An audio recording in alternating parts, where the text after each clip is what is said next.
I found my husband in our living room with my son's fiancée only a few hours before the wedding. I was about to confront him, but a movement in the hallway stopped me. It was my son, Elijah. His face was a mask of stone. He looked at me and whispered, "Mom, I already know, and it is worse than you think." Hello, everyone. Thank you for being here with me today.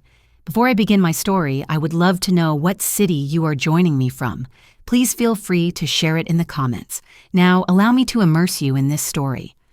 On the morning of my son's wedding, I woke up at 5 o'clock. I could not sleep. I told myself it was only nerves, the kind any mother feels on such an important day. I sat here, in this very home office, staring at spreadsheets on my computer screen. I run a small CPA firm from home. Nothing extravagant, but it helped pay for our son Elijah's college and covered the extras that my husband Franklin's salary did not quite reach. The numbers on the screen were a blur. My mind was somewhere else entirely. Outside, the world was still dark and silent, but I could already picture the scene that would unfold on the patio of our Atlanta, Georgia estate in just a few hours. White chairs arranged in perfect rows on the lawn. I had spent the entire spring tending to the arch that Franklin had built, covering it with the rose bushes I had nurtured since they were tiny buds. I had checked the string lights 3 times myself, making sure not a single bulb was out. Everything had to be perfect. Our son, our Elijah, deserved a perfect day. 25 years of marriage to Franklin, 23 years raising Elijah. I had dedicated my entire life to this family. I had been the steady hand, the planner, the one who remembered dental appointments and birthdays and made sure the bills were paid on time. Franklin was the charmer, the life of the party, the one everyone loved. I was the foundation he leaned on, and for a long time, that was enough for me. But lately, something had felt off. A silent distance had settled between us. It was in the way he would stop talking when I walked into a room, in the way his phone was always tilted away from me. When I asked if something was wrong, he would simply laugh it off. "Just work, honey," he would say. "Big promotion on the line." I chose to believe him. What else could I do? You do not toss 25 years of history overboard because of a feeling. The click of the office door brought me back to the present. It was Elijah standing there in his pajamas, a mug of coffee in his hand. He looked exhausted with dark circles under his eyes. At his age, he had my practical nature, but his father's handsome features. "Mom, you have been up for hours," he said. "The wedding is not until 4 o'clock. "I just want everything to be perfect for my boy," I said, attempting a cheerful smile as I closed my laptop. "Your dad is still sleeping. He left early," Elijah said with a strange note in his voice. He walked over and sat on the edge of my desk, suddenly looking much younger. He said something about picking up a gift for Madison's parents, the Ellingtons. I frowned. That was new to me. "Mom," he said, hesitating, "can I ask you something?" I turned my chair to face him. Under the harsh light of my desk lamp, his worry was evident. "What is on your mind, sweetie?" He took a deep breath. "Do you think Madison really loves me?" The question hit me like a punch to the gut. Madison, his fiancée, ambitious, beautiful, a young architect from a wealthy, lifelong family with influence. On the surface, she was everything we had always wanted for Elijah, but I had my own doubts. I had seen how her eyes would sometimes drift when Elijah talked about his passions, how she checked her phone during family dinners. "Why would you ask that, honey?" "It is your wedding day." "I know, and maybe it is just last-minute jitters," he mumbled, staring into his coffee. "But sometimes when she looks at me, I feel like she is looking right through me, like I'm just a box she needed to check off on her way to the perfect life." He paused. "And lately, she's been spending a lot of time with Dad. They are always talking about finances, investments. She says he is mentoring her. I wanted to tell him about the things I had also noticed. How Franklin's eyes followed Madison around the room, how he always found excuses to help her with her coat or refill her drink, how he knew exactly how she liked her coffee. 2 sugars and a splash of milk without having to ask. Instead, I reached out and squeezed his hand. "Wedding jitters are normal, sweetie. Marriage is the biggest step you will ever take." "It is not just jitters, Mom," he said, his voice breaking. He finally looked up at me, his eyes filled with a pain that terrified me. "I think she's in love with someone else?" I froze. The blood turned to ice. "What makes you say that?" "Little things," he whispered, "the way she lights up when Dad calls." How she always asks about him first when she comes over. I saw them in the garden yesterday just talking, and the way he looked at her. It was not how a father-in-law should look at his son's fiancée. I felt a flush rise up my neck. I forced my voice to stay steady. Elijah, that is a very serious accusation. I know, he said, shrugging, and I hope I am wrong. God, I hope I am wrong. Before I could reply, the door opened again. It was Franklin. He was already dressed in an impeccable shirt and dress slacks, looking immaculate as always. "Well, look at my two favorite people," he exclaimed, his smile not quite reaching his eyes. He seemed surprised to see Elijah there. "Big day, son. You should be getting ready." He turned his attention to me. "And you, Simone, you are going to wear yourself out. Madison just called. She is coming by around 10 to discuss some last-minute seating chart details." I watched Elijah's expression tighten. "What details?" he asked. "Oh, just making sure her parents do not sit next to your Uncle James after that political argument last Christmas," Franklin said with a dismissive wave. "You know how special her family is. We should discuss it privately because of the politics and all that." "Of course," Elijah said, his voice flat. "We cannot have the wrong people sitting together." The tension in the room was so thick you could cut it with a knife. I watched my husband and my son, and I knew deep in my soul that Elijah was not wrong. Something was terribly, horribly wrong. After Franklin and Elijah left my office, a cold dread seized me. I was supposed to have a final call with the caterer at 10:30, a call I had been planning for weeks. I picked up the phone, my hand trembling slightly, and called them. I told them I had a family emergency and needed to reschedule. It was a lie. The truth was, I had cleared my entire morning. I could not shake Elijah's words, nor the nauseating feeling that Franklin's false cheer had provoked. Something was happening in my house today, and for the first time in 25 years, I intended to find out what it was. I spent the next 2 hours pretending to be busy. I tidied the kitchen, which was already spotless. I rearranged the floral centerpieces on the dining room table. Every sound made me jump. Every passing car made my heart hammer against my ribs. I felt like an actress in a play performing the role of the happy mother of the groom. While inside, I twisted with anxiety. Exactly at 10 o'clock, a sleek white BMW pulled into our driveway, Madison's car. I watched from the kitchen window as she stepped out. Even in simple jeans and a blouse, she looked like she belonged on a magazine cover. She walked up to the front door with the natural confidence of someone who knows she belongs. My heart was beating so loud I could hear it in my ears. I crept out the back door and circled the house, crouching low behind the large hydrangea bushes that bordered our living room windows. I felt ridiculous, like a spy in my own home. But the need to know, the need to confirm my fears or dispel them, was overwhelming. Through the large bay window, I could see them. Franklin had let her in, and they were standing by the fireplace, the spot where we took our family pictures every Christmas. He was pouring her a drink. I could not hear their words, but their body language said it all. They stood close, too close. His hand rested low on her back. It was a casual gesture, one that could be easily explained away, but it lingered there for a second too long. I clenched my hands into fists, my nails digging into my palms. 25 years we had built a life in this house. We had read stories to Elijah on that very sofa. We had hosted countless family parties in that room. And now my husband was standing there caressing another woman, my son's fiancée, on our son's wedding day. I was about to stand up to storm in like a fury and confront them right then and there. I did not care about the scene. I did not care about the wedding. I only cared about the scorching betrayal I was witnessing. But then I noticed movement in the upstairs hallway, a shadow in the glass's reflection. I looked closer. It was Elijah. He was standing at the top of the stairs, hidden in the shadows, watching them too.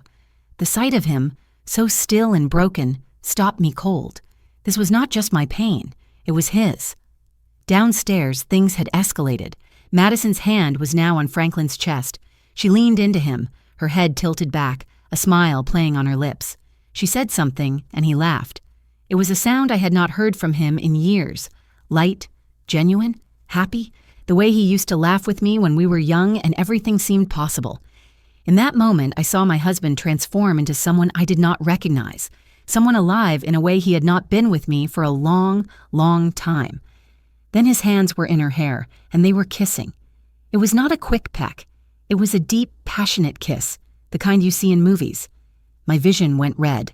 A roar filled my ears.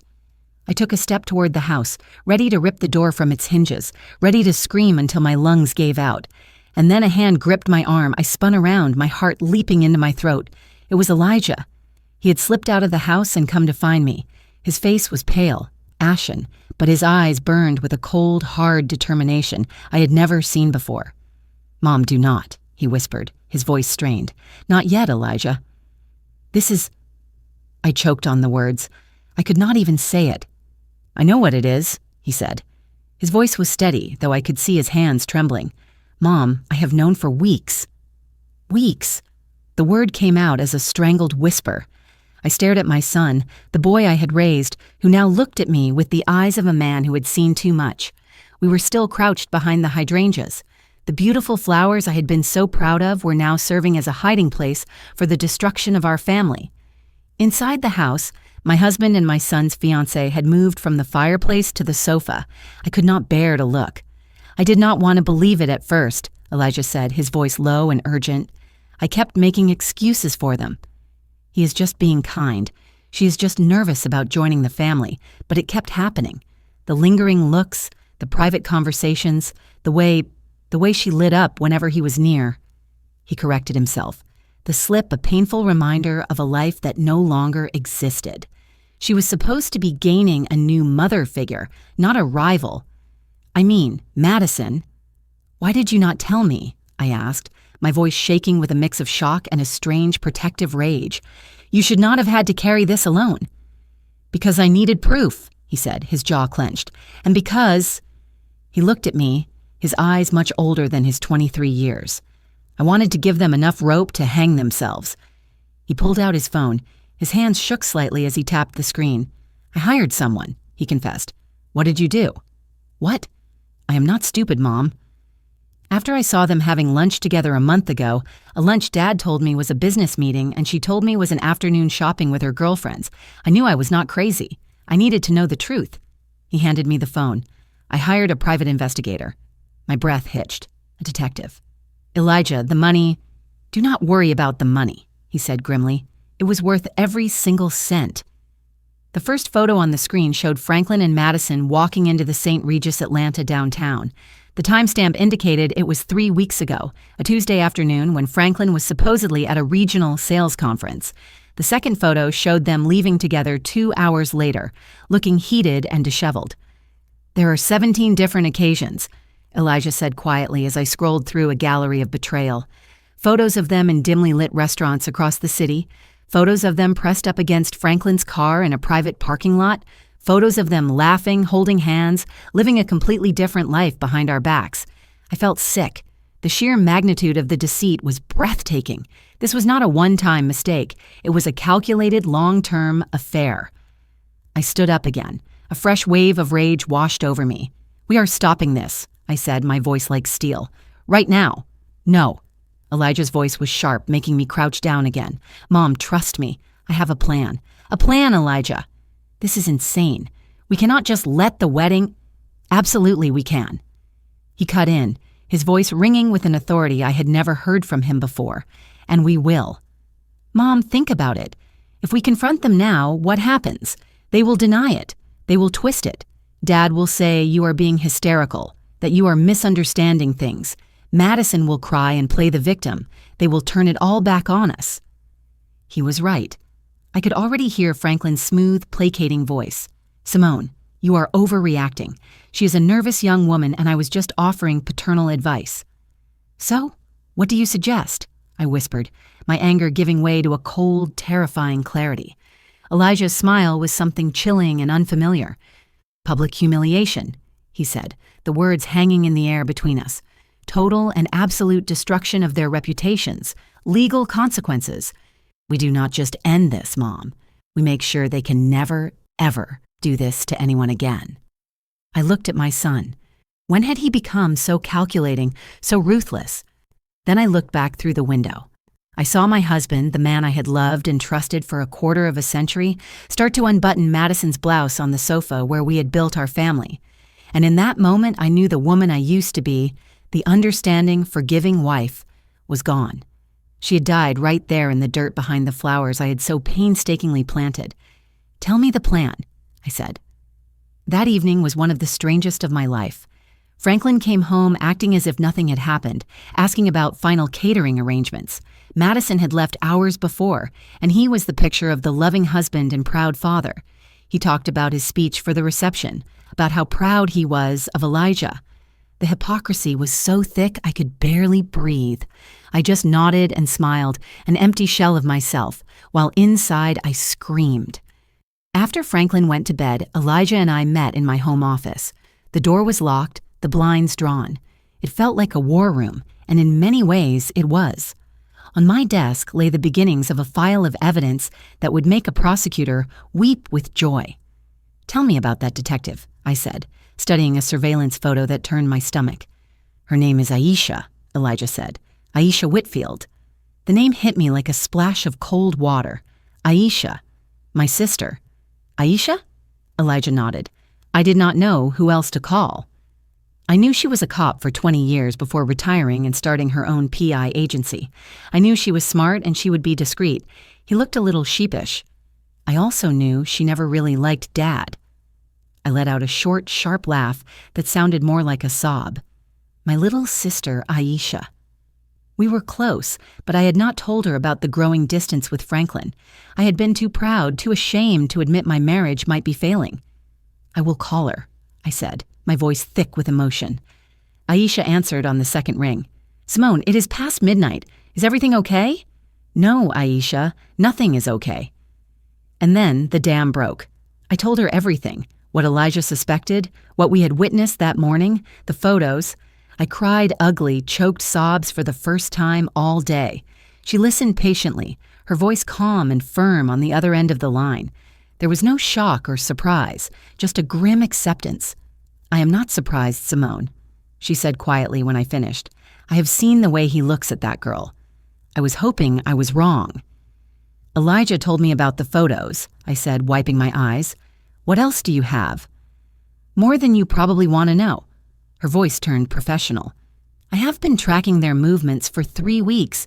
They meet twice a week like clockwork at the St. Regis Atlanta. He always pays in cash. They eat lunch at fancy restaurants he would never take you to. Last week, he took her to Cartier. I felt that flash of rage again. Our money. The money I managed so carefully. The money that was supposed to be for our retirement, for our future. And Simone." Aisha's voice was soft. "There is more now. Something bigger. I have been digging into Franklin's financials, trying to figure out where all this cash for the hotel rooms and gifts is coming from. He has been sloppy." "What did you find?"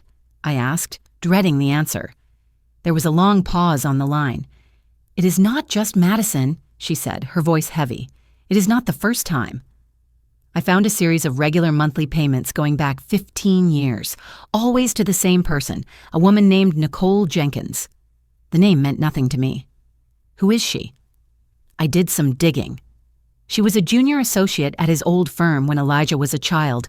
She left abruptly about 15 years ago. The payment started a few months after she left. Aisha took a deep breath. "Simone, she has a daughter, a 15-year-old girl named Zoe. I ran a background check. The father is not listed on the birth certificate, but I would bet my license that Franklin is her father." The phone felt heavy in my hand. I could not breathe. A daughter, an entire other child, 15 years of lies, 15 years of a double life. The secret trips, the inexplicable expenses, the emotional distance, it all clicked into horrible clarity. "I have to know for sure, Aisha," I whispered. "I know," she said. "I will handle it. But Simone, you have to be prepared. When this drops, it is going to be a nuclear bomb." "I know," I said, my voice cold and hard. "That is exactly what we are counting on." The 24 hours leading up to the wedding were a blur of calculated deception. I moved through the preparations like a ghost, my body on autopilot while my mind raced. I smiled at relatives. I approved the final table settings with the wedding planner. I even helped Franklin with his tie, my fingers brushing the silk fabric as I imagined tightening it around his neck. Every interaction was a performance, every polite word a deception. Aisha worked quickly. She was a professional, and now this case was personal. She told me she had a contact at a private laboratory. "It is risky, Simone, But if we can get a clean DNA sample from Franklin, we can secure a non-legal preliminary comparison to a sample from the girl. That night, after Franklin fell asleep, snoring softly beside me in the bed we had shared for 25 years, I slipped out of the room. My heart pounded with every creak of the floorboard. I went to the bathroom and took his toothbrush from its holder. My hand trembled so badly, I almost dropped it. It felt like the ultimate violation. But what was this compared to the betrayals he had committed against me, against our family? I carefully placed it into a plastic bag and left it in the mailbox for Aisha to collect before dawn. The next day, as the house swirled with the chaos of florists and photographers, Aisha called. "I have more on the money," she said, her voice grave. "It is worse than we thought." We met in my car, parked down the street, the only place I felt safe to speak. She opened a laptop and turned it toward me. On the screen was a spreadsheet, an overwhelming array of numbers and dates. "I conducted a full analysis of your joint accounts, your retirement funds, everything," she explained, pointing to a highlighted column. "Look at the pattern. For years, Franklin has been making regular cash withdrawals, small sums, 500 here, 700 there, never more than 1,000 at a time, always from different branches." "I thought it was for his hobby," I said in shock. "He always told me he was investing in rare coins, something that required cash." Another fabrication. "His hobby was named Madison," Aisha said flatly. "The cash for hotel rooms, the lavish dinners, the gifts, that Cartier necklace. He paid for half of it in cash, but that is not the worst of it." She clicked another tab. "He has been taking loans out against your pension plan." I stared at the screen. It was there, in stark black and white. A series of loans taken out against the retirement account I had so carefully funded from my small business. The account that was supposed to be our safety net, our security for old age. He had drained nearly $60,000 in the last 18 months. "How?" I whispered. "He would have required my signature." "He forged it," Aisha said softly. "I compared the signature on the loan documents to yours on your tax returns. It is a skilled forgery, but it is not yours." A wave of sickness swept through me. This was beyond betrayal. This was theft. He was not just breaking my heart. He was dismantling our future piece by piece to fuel his sordid affair. He was stealing the college fund we had built, the life we were meant to share. He was gambling with my entire future. "And Madison?" I asked, my voice nearly gone. "She is not an innocent victim," Aisha said, her eyes sharp. "I will get to her, but first there is something else." She hesitated, then handed me a large manila envelope. The preliminary DNA results arrived this morning. My hands shook as I opened it. I scanned the page, the scientific jargon blurring until I found the conclusion at the bottom. Probability of paternity 99.999%. I stared at the words until they burned into my memory. Zoe Jenkins was Franklin's daughter. 15 years. 15 years of loving him, trusting him, building a life with him while he had another daughter, another family hidden in the shadows. I rested my head on the steering wheel, the cool leather pressed against my fevered skin. I did not cry. I was beyond tears. A strange, terrifying calm descended over me. The pain was still there, a gaping wound in my chest. But now it was joined by something else, a cold, unyielding resolve.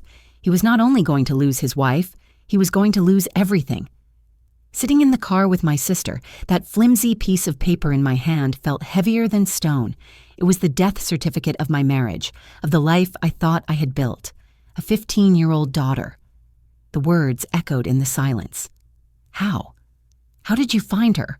I managed to ask, my voice alien to my own ears. Aisha's expression was a blend of pity and professional determination. It started with the payments. Once I had Nicole Jenkins's name, it was not difficult to locate her. She lives just 2 towns away. Simone, about 20 minutes from here. 20 minutes. For 15 years, he had been leading a second life only a short drive away. How many times had he told me he was working late? How many dinners had he attended? How many golf weekends had he taken? My mind spun as I replayed years of lies, each excuse now dripping with hidden meaning. "I visited the house yesterday morning," Aisha continued, her voice quiet. "I posed as a market researcher. Nicole opened the door, and behind her I saw the girl, Zoe, Simone. She is his reflection. The same dark, sharp eyes that once drew me to him, the same smile.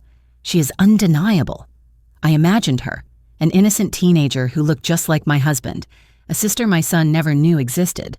The thought was monstrous, surreal, almost too much to process. My family was not simply broken, it was fraudulent, a carefully built illusion that I had unknowingly upheld for more than half my life. Does Nicole know about me? About Elijah? I asked. I cannot be certain, Aisha admitted. But the way she lives, a comfortable home in a good school district without a lucrative career, it is clear Franklin is her main financial support. She has every reason to remain silent. He was not just paying child support, Simone. He was funding her entire life with our money, with my consulting earnings, our joint savings, and the retirement funds he stole. The betrayal was so deep, so layered, I felt as if I were drowning. It was systematic plunder of my life's work, my trust, and my future. I handed the DNA report back to Aisha. Place it with the rest of the evidence, I said, my voice stripped of all feeling. The shock was so complete, it had numbed my capacity to feel anything beyond a crushing emptiness. I thought of that girl, Zoe. What kind of father tells his daughter she must remain a secret? What kind of man raises one child in the light while leaving another hidden in shadows? The cruelty, not only to me and Elijah, but to this innocent girl, was staggering. And what about Madison? I asked, forcing myself to focus, needing to direct my rage. You said there was more. Aisha nodded, her face hardening. Yes, Madison. Let us discuss the fiancé. She turned the laptop back to me and opened another file. She is not only sleeping with your husband, she has been embezzling funds from her law firm. The words seemed unreal. She is a junior partner at a prestigious downtown firm, Aisha explained, showing me documents resembling internal financial records. She has been inflating expense reports, creating fake invoices for imaginary consultants, and funneling the money into a private account. The amounts were not large individually, but they accumulated. In the past year, she had stolen more than $200,000. I gasped. $200,000? And I can link some of that money directly to gifts for Franklin, Aisha said, displaying a bank transfer, followed by a credit card statement showing a $1,000 watch. She was stealing from her firm to buy gifts for her lover, who in turn was stealing from his wife to buy gifts for her. It was the most grotesque circle of deceit I had ever encountered. Madison was not simply a homewrecker. She was a criminal, a thief, and she was preparing to marry my son, dragging her corruption into what remained of my family. The numbness inside me shattered, replaced by a searing fury. This was not about a broken heart any longer. This was about protecting my son. This was about justice. This was about ensuring that these two people face consequences for every betrayal, every dollar, every shattered promise. Very well, I said, looking my sister in the eye. The wedding plan. Let us review it one more time. I want it flawless. The knowledge of Madison's embezzlement added a criminal dimension to the already devastating betrayal. It transformed everything. This was not just a domestic tragedy. It was a conspiracy of fraud and theft, executed by the two people who should have been closest to us. How did you uncover all of this? I asked Aisha, pointing to the damning documents glowing on her laptop. We were still in my car, the air heavy with the scent of conspiracy and stale coffee. Madison is not as clever as she imagines, Aisha replied with grim satisfaction. She became careless, and I have contacts in the police force who were willing to assist when they heard the case. A friend in the Economic Crimes Unit took one glance at these records and recognized the pattern immediately. She gestured at the screen. Madison was moving money through a shell corporation she established using her mother's maiden name. It was amateurish. I thought of Madison's parents, the Ellingtons. They were revered members of the community. Her father was a respected federal judge. Her mother served on the boards of several charities. They lived in circles where reputation was everything. They believed their daughter was a rising star, about to marry into a respectable, stable family. They had no idea their golden child was a thief, and the family she was marrying into was a fragile house of cards, built on lies. The public humiliation was going to ruin them as well. For a brief moment, I felt a flicker of pity for them. They were innocent collateral damage, yet that emotion was quickly smothered by the fire of my own betrayal. So Franklin is stealing our retirement funds to purchase gifts for his mistress, I summarized, the words leaving my mouth like venom. And Madison is stealing from her firm to purchase gifts for my husband, her lover, who is also her future father-in-law. I shook my head in disbelief. This was material straight from a film.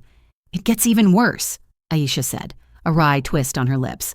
Some of the money Franklin withdrew from your pension plan, he invested in a supposedly certain real estate deal, one Madison had recommended. Let me guess, I said, my tone laced with sarcasm. The deal collapsed. The deal never existed, Aisha confirmed. The funds went directly into that secret account of hers. She had been stealing from him as well. He had been so blinded by his own arrogance and infatuation that he never even recognized it. I could not stop myself from laughing. It was not a joyful sound, but a bitter, hollow one.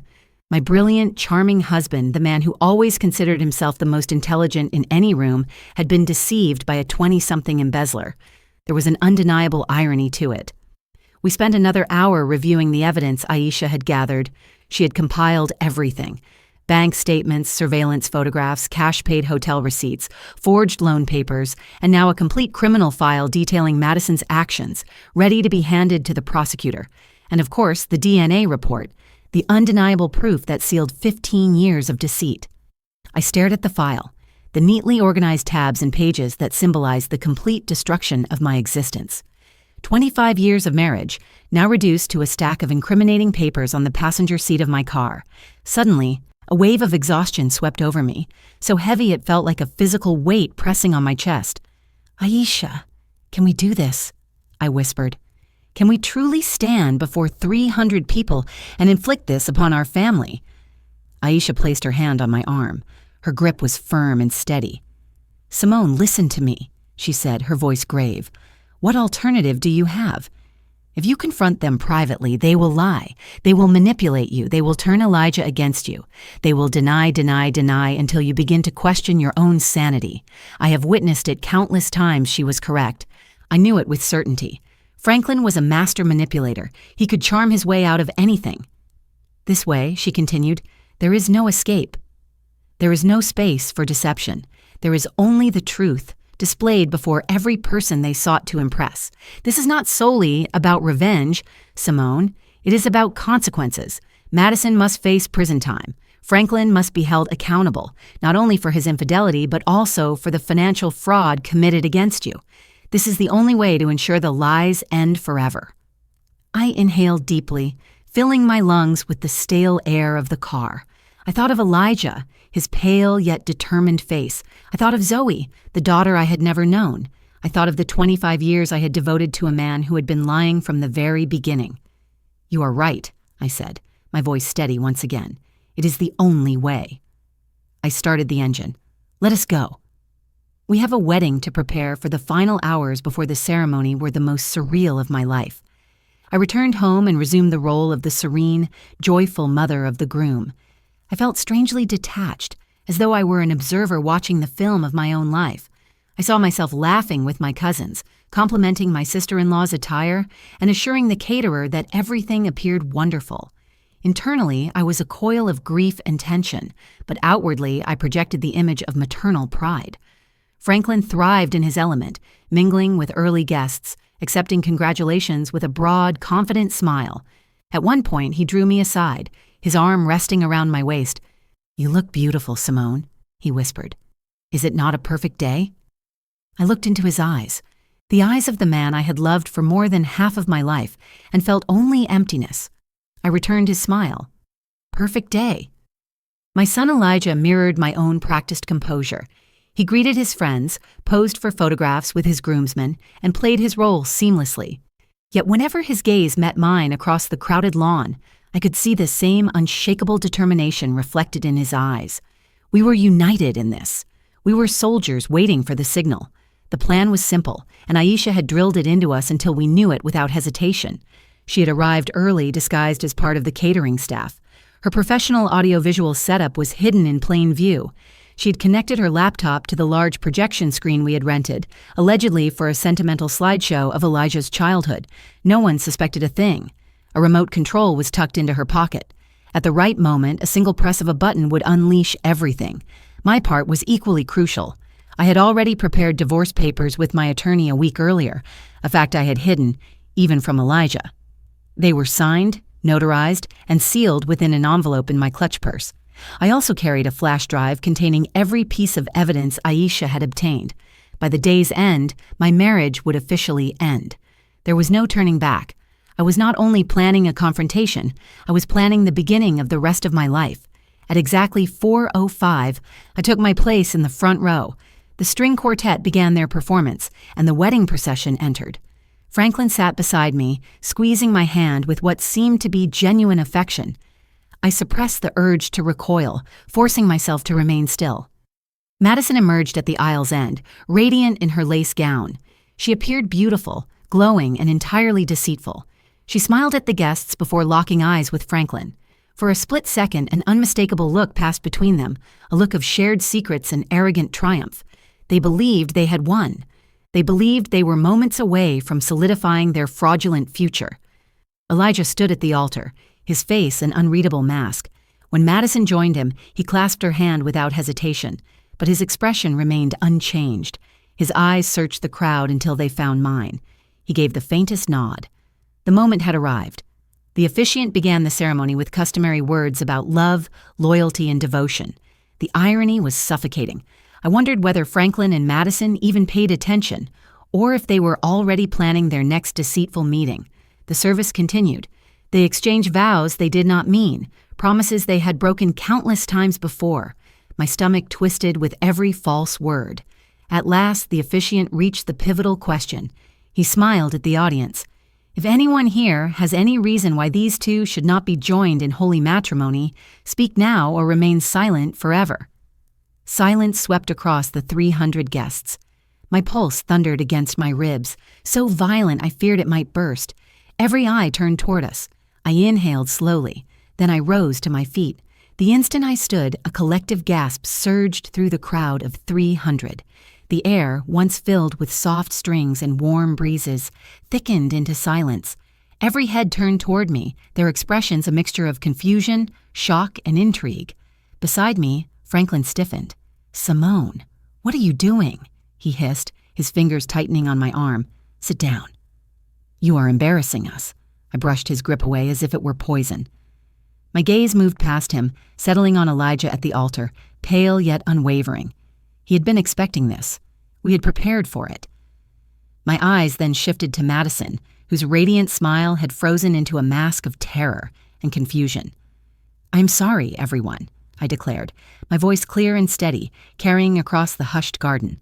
I apologized for the interruption, but the officiant asked if there was any reason why this marriage should not continue. And yes, I have a reason. A wave of whispers rippled through the audience.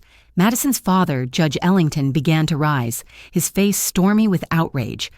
"Mrs. Whitfield, what is the meaning of this?" Judge Ellington boomed.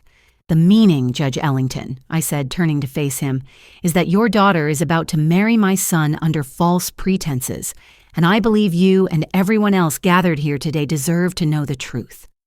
I pulled the small remote control from my purse. It was the one Aisha had given me. My thumb hovered over the single red button. "The truth?" Franklin sputtered, his face turning crimson. "Simone, you have lost your mind. You are embarrassing our son." "Am I, Franklin?" I asked calmly, lowering my voice to an icy tone. "You are the one who has embarrassed our son. You and your mistress." With that, I pressed the button. Behind the altar, the large projection screen meant to display Elijah's baby photos came alive. The first image was a crisp surveillance photo of Franklin and Madison locked in a passionate kiss in our living room, the very scene Elijah and I had witnessed only the day before. The crowd erupted. Screams, gasps, people rising from their chairs to get a better look. Madison's mother clutched her chest, her face pale. "But that is not all," I continued, my voice rising above the chaos. "This was not a one-time mistake. This has been happening for months." The screen shifted to a new image, Franklin and Madison entering the St. Regis Atlanta, timestamp clear. Then another and another. A montage of their secret meetings, their clandestine lunches, their lies now exposed to all. Madison stammered, but her voice was drowned out by the uproar. Franklin shouted, "This is false! Those are doctored photos. Simone is having a breakdown." "Am I, Franklin?" I asked quietly.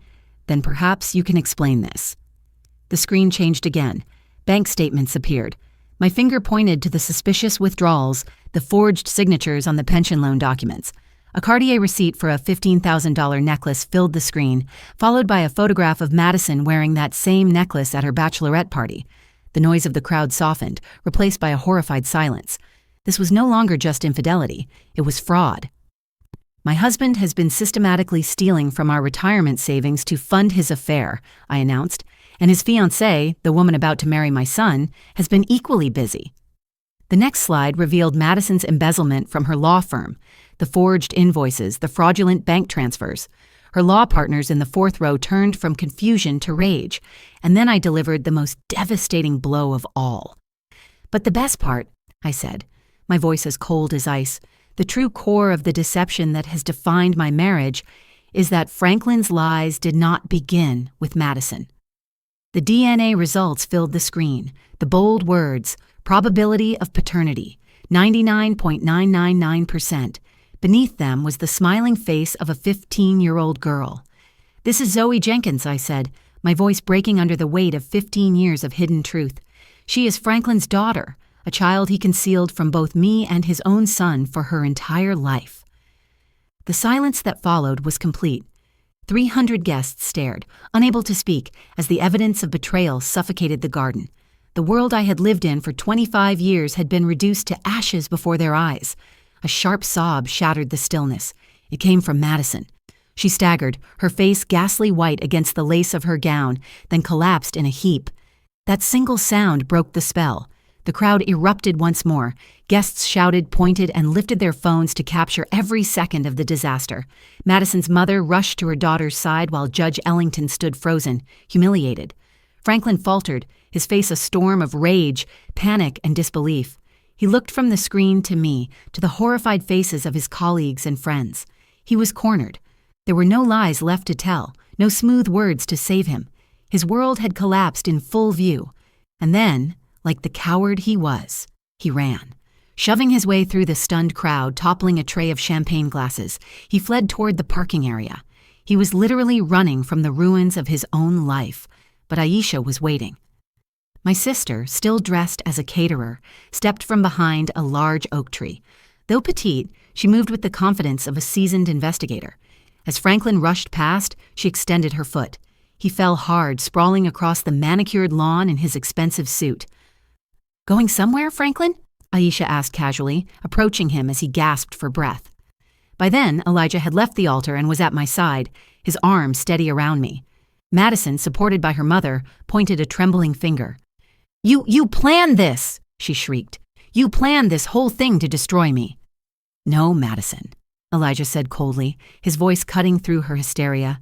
"You destroyed yourself. You and him." He gestured toward Franklin, now being restrained by Aisha. "Release me," Franklin demanded, struggling against her grip. "Not possible, Frankie," Aisha replied, using the childhood nickname that made him flinch. "I am a licensed private investigator, and I have evidence that you have committed multiple felonies, including fraud. But do not worry, we are not here about you. My focus is on her." She turned. 2 uniformed officers walked calmly through the parting crowd. They were not here for Franklin's fraud. That would be a civil matter for my lawyer. They were here for Madison. "Madison Ellington?" one officer asked firmly. Madison's eyes widened. "No," she whispered. "You are under arrest for embezzlement and wire fraud," the officer stated, as his partner took her arms and secured the handcuffs. The sound of the metal closing was deafening. Madison's face crumbled as she realized this was not only humiliation and a canceled wedding. This was the end of her freedom. As the police led her away, her parents looked on in horror. Photographers hired to document a fairy tale now captured the public destruction of a family. Flash after flash illuminated her disgrace. Guests dispersed, some fleeing quickly, others whispering in shocked clusters, recording every moment. Amid the chaos, my strength evaporated. Elijah held me. "It is over, Mother," he whispered. "It is finally over." I looked around at the ruins of what should have been a perfect day. It was wreckage. It was a nightmare. Yet for the first time in months, I could breathe. If you are still listening, would you do me a favor? Press the like button on this video and comment the number 1 below. It lets me know you support me and that you are with me on this journey. Your encouragement means everything. Comment the number 1, and I will share what happened next. The 3 hours following the explosion blurred into flashing lights, hushed conversations, and the painful dismantling of a wedding that never happened. police took our statements. Madison was escorted away in a patrol car, her once beautiful gown absurd under the fading sun. Franklin, after questioning, was released and vanished. He drove off without a word to me or Elijah. "And you?" Elijah asked gently, a flicker of his old warmth in his eyes. "I do not know yet," I admitted. "I feel numb." The following weeks were an ordeal. The story became a media sensation. Scandal at the altar, bride arrested, groom's father exposed in decades of deceit. Our names and faces filled headlines. I withdrew. I ignored calls. I left home only when necessary. My small CPA firm suffered. Clients quietly departed, unsettled by the notoriety. The very next day, I did what I had prepared. I walked into my lawyer's office, purse holding signed divorce papers and Aisha's evidence. I filed. With proof stacked against him, Franklin did not even attempt to fight. The legal process was swift. In the settlement, I received the house and a large portion of his assets, restitution for the retirement funds he had stolen. It was not a victory, it was justice. Madison, facing overwhelming evidence, accepted a plea deal. She was sentenced to 2 years in a low-security prison and ordered to repay every last cent she had stolen. Her family's reputation was destroyed. Franklin's downfall was quieter, but no less complete. He lost his job, his reputation, and the respect of everyone who had once admired him. He moved into a small apartment across town, and from what I heard, he rarely appeared in public. Yet the most complicated part of the aftermath was Zoe. 2 weeks after the wedding, I received a letter. It was from Nicole Jenkins, Zoe's mother. It was brief and direct. She apologized for the pain her past relationship with Franklin had caused and said her daughter Zoe had learned the truth from the news and wanted to meet Elijah and me. I sat with that letter for 3 days. What was I supposed to do? This girl was the living reminder of my husband's greatest betrayal, but she was also innocent. She had not asked for any of this. She was my son's sister.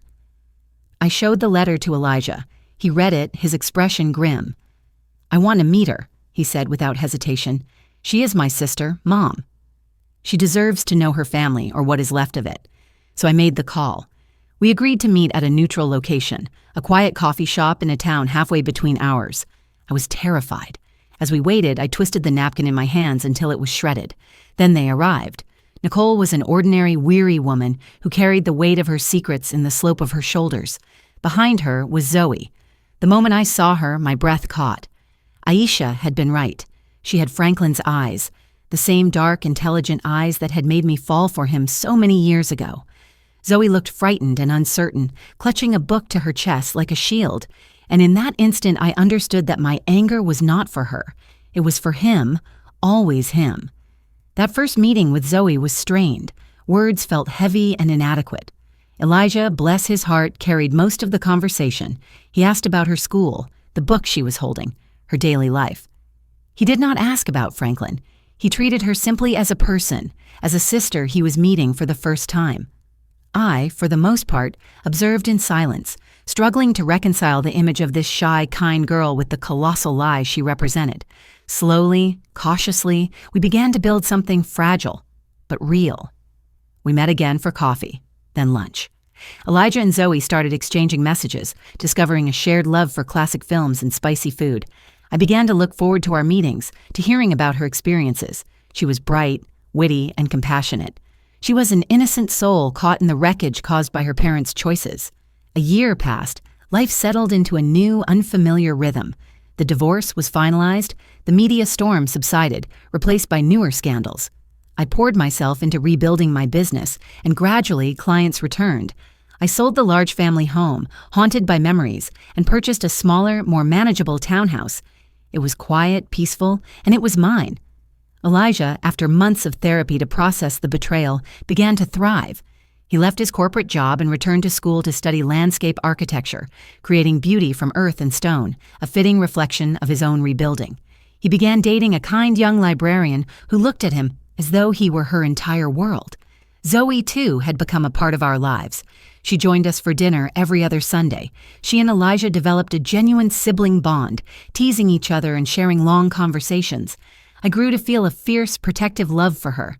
She was no longer a symbol of betrayal. She was simply Zoe, my son's sister, and in an unexpected way, part of my family. One evening, a year after the wedding that never happened, The doorbell rang. It was Franklin. I had not seen him since the day he fled our ruined reception. He looked smaller, grayer, the arrogance stripped away, replaced by exhaustion. He asked if he could come in. I hesitated, then allowed him to enter. He told me he was in therapy, trying to understand his actions.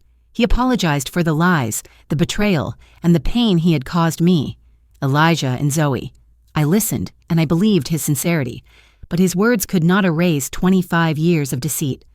"I forgive you, Franklin," I said, and to my own surprise, I meant it. Not for you, but for me. I cannot carry that anger any longer. It is too heavy.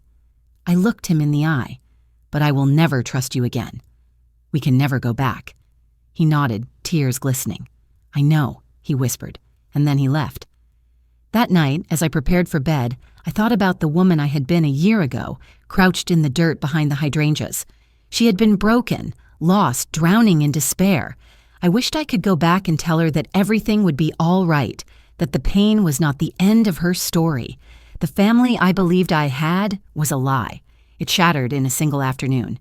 But what Elijah, Zoe, and I built from those fragments was smaller, quieter, imperfect, but honest.